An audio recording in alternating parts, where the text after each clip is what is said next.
Today, as we celebrate the feast of Corpus Christi, we give thanks to God for the sacrificial offering of His Son, Jesus Christ. The Eucharist is a self-giving of Christ Himself, so that He is the bread broken and the wine poured out in the service of love. The truly way to celebrate the feast of Corpus Christi,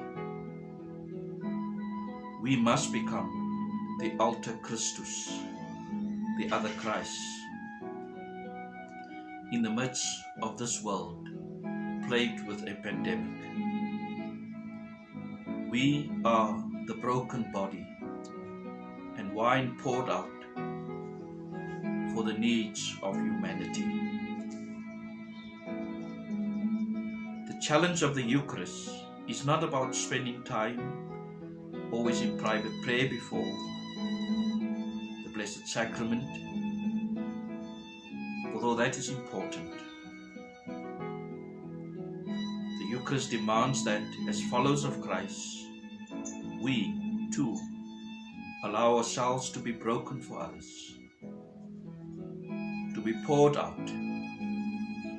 In doing so, we become Christ, the living Paschal mysteries.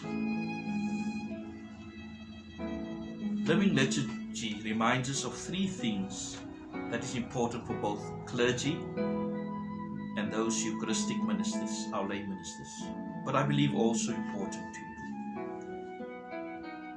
That in the Eucharist there are two important elements: the consecrated bread and wine, and secondly, the faithful people of God. Both the elements and the people are sacred and should be revered. We are called to be attentive to both the sacrament and the faithful people of God. Secondly, we are called to take time as we share this holy food. Take time not to rush as we share the sacred meal to those coming to receive communion. And finally, as we share the Eucharist, let us gaze with the eyes of kindness. Let us not turn our loving gaze away from each other as we partake in this holy meal.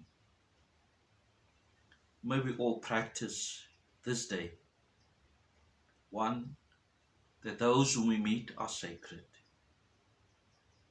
Let us offer our time and let us lovingly gaze on them as God's faithful people. May you have a blessed feast of Corpus Christi.